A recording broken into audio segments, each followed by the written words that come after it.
Olá, eu antes de mais nada gostaria de falar sobre o meu prazer de estar podendo falar um pouquinho com vocês, tá? Sobre essa relação que já dura 30 anos exatamente, em 2021, da UNB e mais do Departamento de Artes Cênicas comigo, isso passando por várias instâncias, né? De estudante, sempre estudante, e de um determinado momento de docente, pesquisador, né? Então é isso. Antes de falar sobre a relação, eu acho que é importante falar sobre o que antecede a relação. Então, eu estudei em escola pública a vida inteira e nesse contexto dos anos 80 a UNB parecia um sonho inalcançável, né? Parecia algo de fato que quase impossível dentro do contexto em que eu vivia. E num determinado momento, o departamento de artes cênicas, o curso de artes cênicas também se tornou algo muito distante e ao mesmo tempo desejado. E eu lembro até hoje da prova de habilidade específica, né? Em que toda a preparação, o momento, tudo parecia, vou exagerar um pouquinho, tudo parecia uma relação de vida e morte, assim, era de uma intensidade para mim. Aquele momento era tão decisivo para realmente eu escolher o que fazer, que rumo tomar. E foi maravilhoso tudo, aquele espaço, aquele tipo de prova, e depois passar, e depois, além de passar, ter a possibilidade de viver, né, nesse ambiente em que temas, as próprias disciplinas que você poderia fazer ou não no tempo em que queria fazer, de outros departamentos inclusive, a qualidade das professoras e professores, as pessoas tão diversas e divertidas que nos rodeavam. Foi assim, de fato, viver um sonho. Muito incrível, muito, muito, muito. Pode parecer até um pouco assim, você está exagerando. Não, de fato a minha sensação foi como se eu tivesse passado num portal mágico. Entrar na UNB foi de verdade virar a página, foi entrar numa passagem que dá para outro mundo. Essa foi minha sensação. E ali então, comecei o curso, tive, sei lá, momentos incríveis que vou falar daqui a pouquinho, mas por uma questão contextual, em 1994 eu resolvo ir para o Rio. E aí eu fiz a prova de transferência e acabei me formando na Unirio, que foi excelente também, porque meio que eu solicitei que os créditos não fossem aproveitados no processo de transferência. Então eu meio que cursei todas as disciplinas novamente, com uma outra abordagem, com outros nomes, né? E isso me deu uma certa possibilidade de comparação, de consideração, de reconsideração de outras questões, né?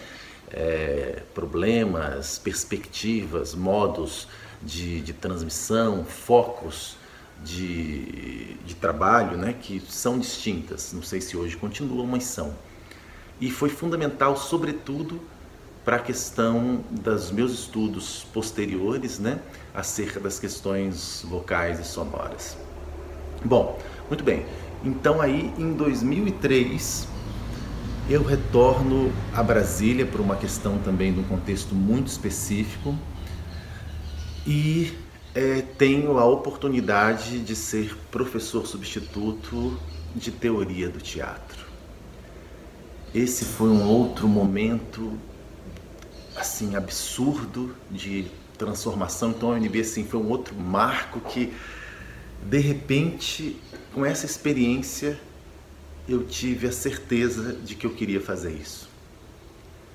Foi na troca, eu até estou me emocionando um pouco, foi na troca ali na dificuldade, naquela sensação de estudar o dia inteiro para dar aulas medíocres. E ao mesmo tempo, dali, hoje, daquele momento de 2003, ele mudou radicalmente a minha vida. Vou falar daqui a pouquinho porquê também. Mas um dos motivos foi que, de fato, daquele grupo de pessoas, que eram 4 turmas distintas, de matérias distintas, acabam que as relações foram mantidas, os trabalhos, e várias dessas pessoas, a gente tem contato estreito até hoje, né?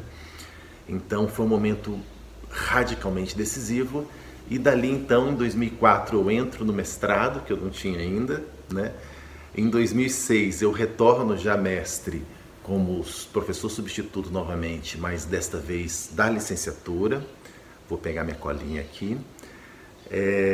Aí em 2007 eu faço o concurso para professor efetivo da Universidade Federal de Uberlândia, que foi um outro distanciamento que também foi incrível, porque de repente eu tive essa experiência com Brasília, essa outra com o Rio como graduando, né?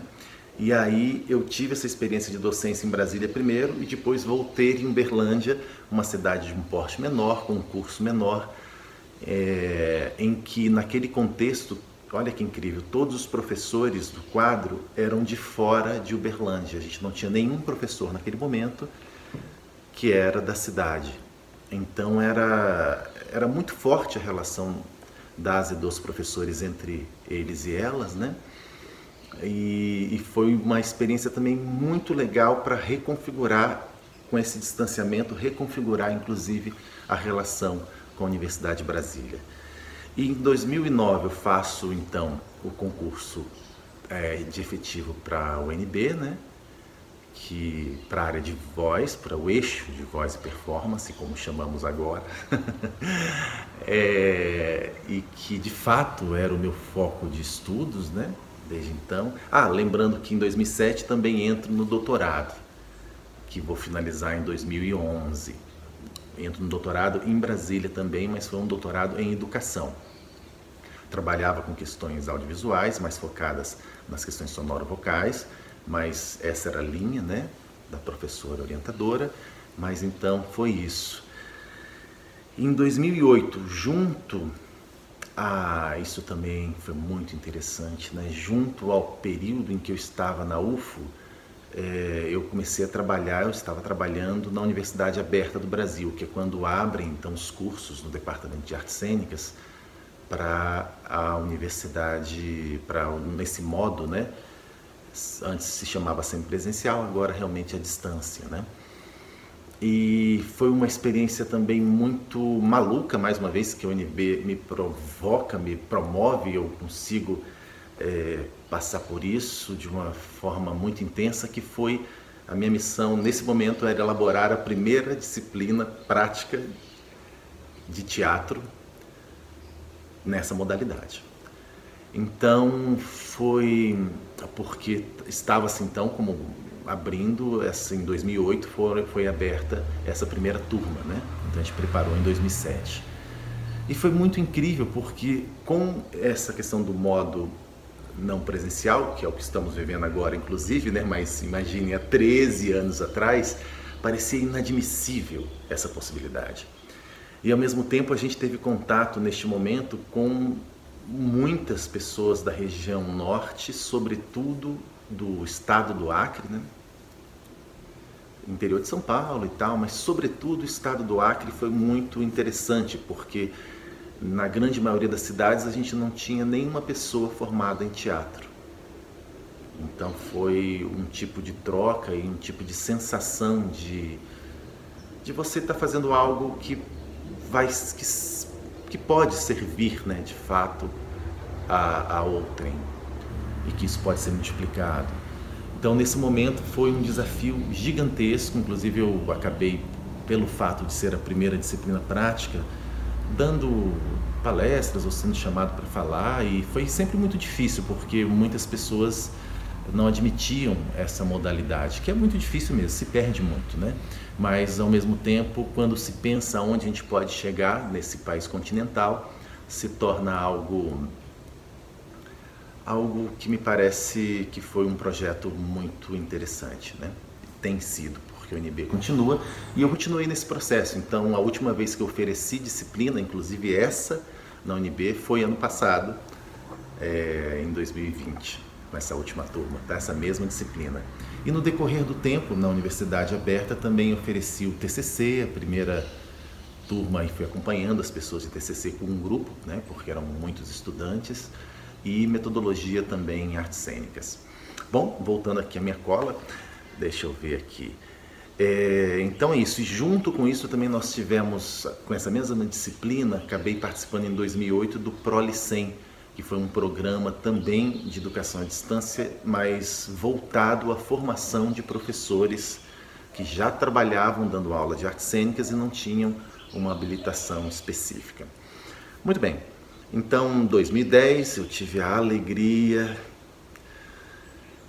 de retornar, né, para o departamento de artes cênicas efetivamente, né, como professor do quadro, e exatamente para dar aula de voz e performance.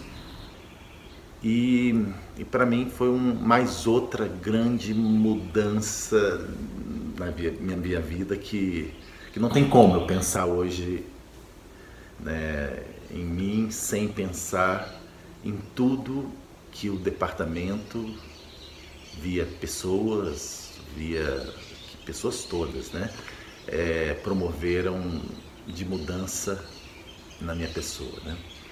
Então é isso.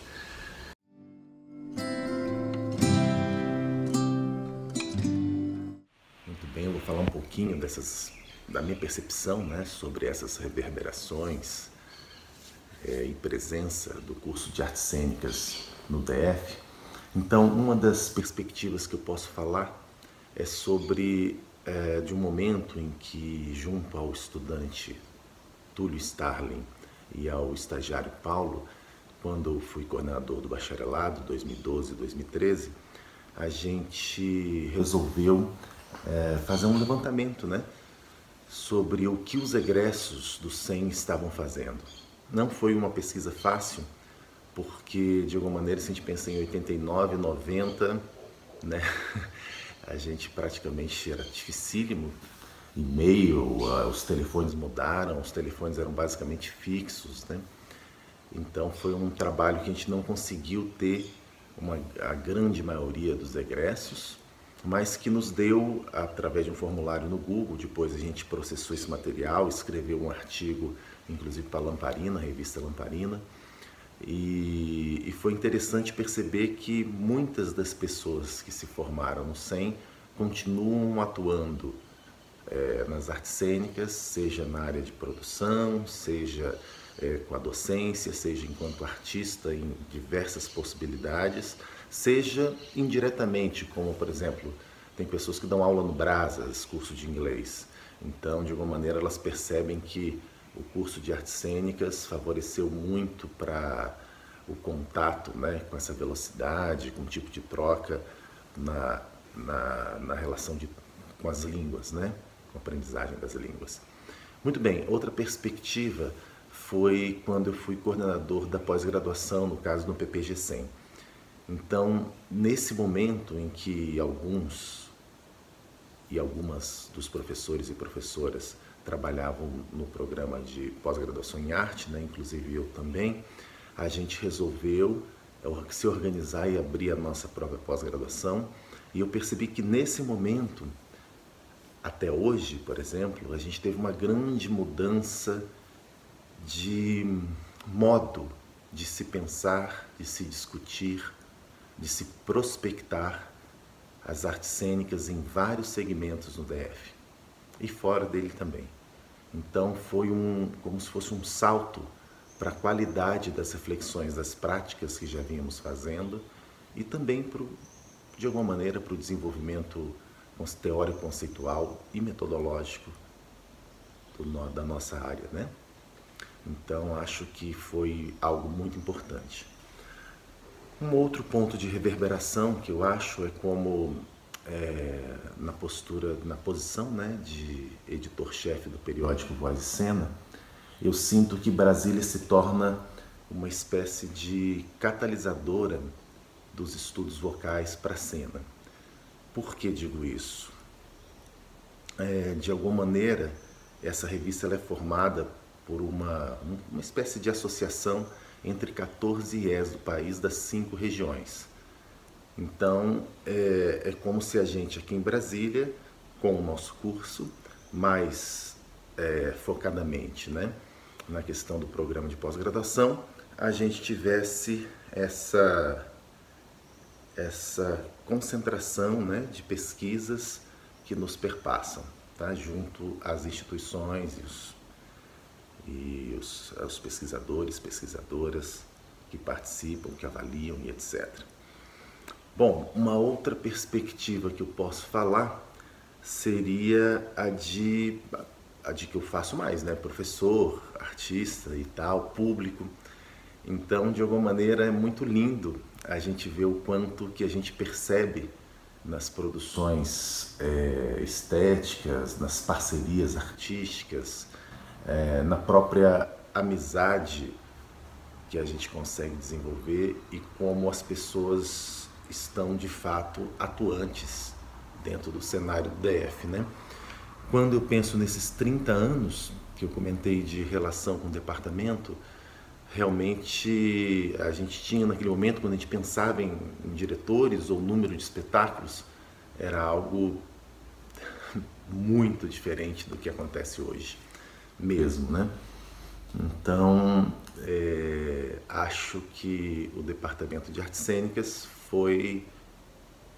e possivelmente continuará sendo, né, muito importante para a consolidação e arriscaria até mais, talvez para uma flexibilização do que, de repente, a comunidade, a sociedade pensa acerca das artes cênicas. Eu acho que isso é muito importante, a gente conseguir, de alguma maneira, ampliar as possibilidades de vislumbre das pessoas de modo geral em relação ao que ao que pode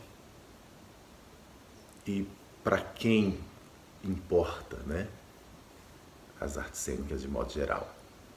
É isso.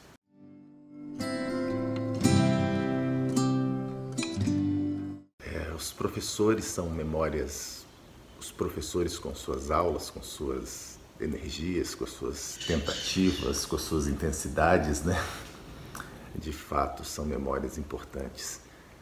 Poderia citar várias pessoas aqui, citaria algumas: Fernando Vilar, Márcia Duarte, João Antônio, Hugo Rodas, o qual fiz inúmeros espetáculos dentro e fora da UNB, Bidô Galvão, Gisele Rodrigues, Marcos Mota, Jesus Vivas, nosso querido Jesus, Simone Reis, Rita Castro. Bom, um monte de gente legal, né? São memórias muito incríveis. Mas, sobretudo, eu queria falar de uma que para mim foi definitiva. Em 1992, eu entro num projeto da professora Silvia Davini, que trabalhava com estudos vocais, né? E desde então, essa questão das sonoridades, da voz, se tornou algo muito importante para mim. Como eu falei, eu fui para o Rio, né? E lá tive todas as aulas novamente, com outra perspectiva, outras abordagens, o que me fez ter mais certeza ainda de que era por aí que eu queria caminhar. E, de fato, esse momento foi marcante, não só por esse motivo, mas, sobretudo, porque eu conheci a Súlian Vieira, a professora Súlian Vieira, que em 2003 a gente vem a se reencontrar e desde então nós estamos juntos, como casal, como parceiro, como companheiro de vida, como mãe e pai.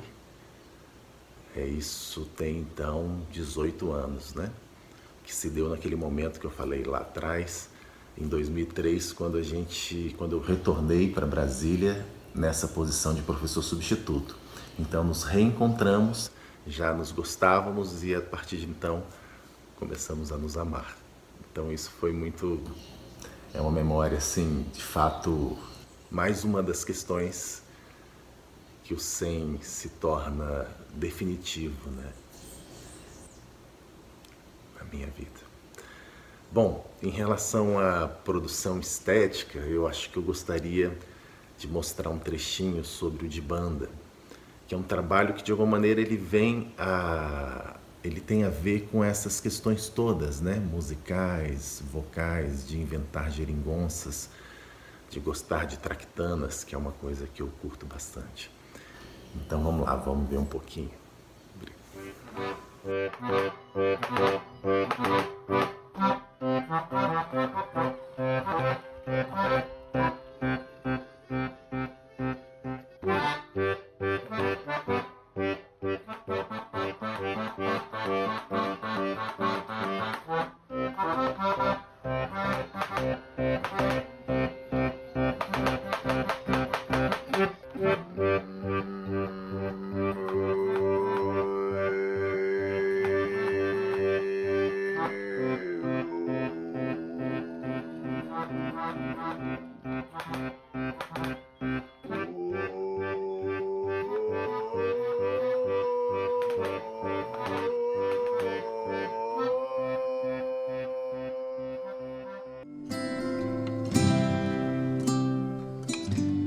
Pergunta delicada, né? Quais suas prospecções? Não sei, talvez o que eu anseio enquanto pessoa envolvida, né, com o espaço, com o departamento em si, com as pessoas. Anseio que de alguma maneira as e os estudantes entrem com consciência do que é esse espaço histórico, esse espaço de resistência, esse espaço de criação, esse espaço de formação, né, que é o 100. E de privilégio no sentido da sociedade em que vivemos, né, de privilégio em poder estar lá, privilégio em poder, de fato, passar esse tempo, aproveitar esse tempo com essas pessoas. Bom, com essa consciência do espaço, em algum nível, eu também imagino o grau de compromisso que podemos ter com esse espaço, com os nossos fazeres, saberes, etc. Acho que é um outro ponto que vai com esse, né? E daí, com esse compromisso, talvez a intensidade em que nos relacionemos assim com esses fazeres. Então, uma coisa atrás da outra, né? Afinal de contas, ninguém faz artes cênicas obrigado, eu acho, né? Se a gente está lá, a gente está de fato, porque é quase, talvez, impossível não estar. Então, nesse sentido, a intensidade é esperada. A intensidade, brilho nos olhos e por aí vai. E daí, com essa intensidade, de alguma maneira, postura provocativa, que eu acho fundamental, né? Veja, a gente estou falando de 30 anos aqui, várias das professoras e professores têm uma experiência muito maior que a minha, né? Então, mas eu percebo que neste tempo, cada vez, de alguma maneira, eu vou me distanciando em alguns aspectos das e dos estudantes, porque eu vou ficando mais velho, elas e eles vão entrando com a mesma idade, então a distância geracional vai aumentando, né? A distância de relação normalmente com as tecnologias e tal, o gosto de cada uma e um, né? Então assim, é sempre um esforço muito grande, é muito bom quando a gente se sente provocado para balançar e reconfigurar toda a nossa lógica. Então eu acho que essa postura provocativa, não somente com as e os professores, mas justamente com os processos de criação e, sobretudo, como estes reverberam na sociedade, quase não sai, né? É muito legal isso realmente é uma coisa que eu espero. Naturalmente, provocativa e respeitosa, né? Afinal de contas, somos todas e todos pessoas sensíveis. Então é isso. Basicamente, acho que eu imagino esta situação, né? Talvez, não, mentira, talvez uma outra coisa que eu acho fundamental é a relação com o coletivo. É muito difícil trabalhar em coletivo, né? Ainda mais coletivos que que existem há muito tempo. Ou seja, a manutenção de coletivos é muito difícil por muitas questões, por questões financeiras, pessoais, né? E por aí vai. Mas cada dia mais eu fico pensando o quanto que as relações, de fato, que estabelecemos, esses vínculos, eu arrisco a falar que me parece o mais importante nisso tudo. Então, talvez uma outra coisa que eu espere, deseje, prospecte, é de que de fato a gente consiga sair um pouquinho mais do eu e ir cada vez mais para o nós, e enxergar as pessoas e se flexibilizar, respeitar, admirar e criar.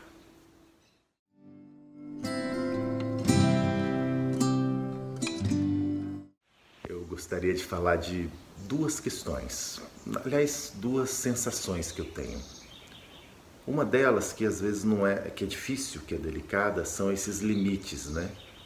Como eu acho que não sou só eu, quer dizer, certamente não sou só eu, a gente tem uma relação muito intensa com os nossos fazeres, com o departamento, com as metas, os objetivos, seja de docência, seja de pesquisa, seja de gestão, seja de publicação.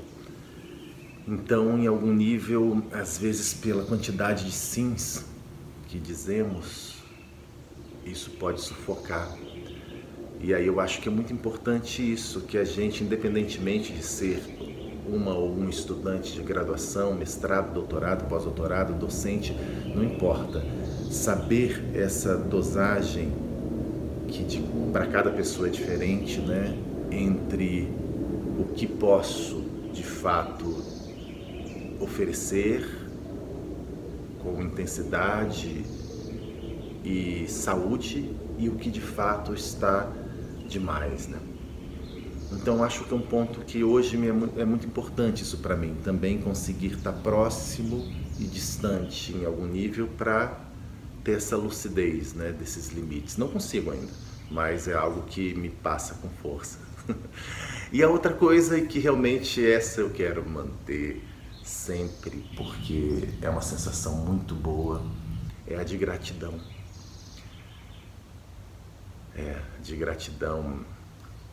De gratidão à própria UNB, ao próprio departamento, mas a vida, o cosmos, né, de poder ter vivido e viver isso que vivo, de poder ter a sensação de se sentir útil. Isso para mim é muito importante. De fato, de sentir que a gente interfere na vida de pessoas, pelo modo de pensar, pelo modo de estar no mundo, e que isso possivelmente terá reverberações em outras camadas sociais, em outros nichos. Isso também me gera uma sensação de gratidão absurda. E as pessoas, né? As professoras e professores, seja como estudante no meu caso, seja como colegas, os ex-estudantes que nos atravessam esses anos todos, e alguns vão ficando mais próximos e próximas, né? Seja por um PIBIC, que aí extrapola a questão da aula para todo mundo, seja nas orientações de TCC, mestrado, doutorado, pós-doutorado, em que essas relações vão ficando extensas, às vezes chegam a mais de década, né?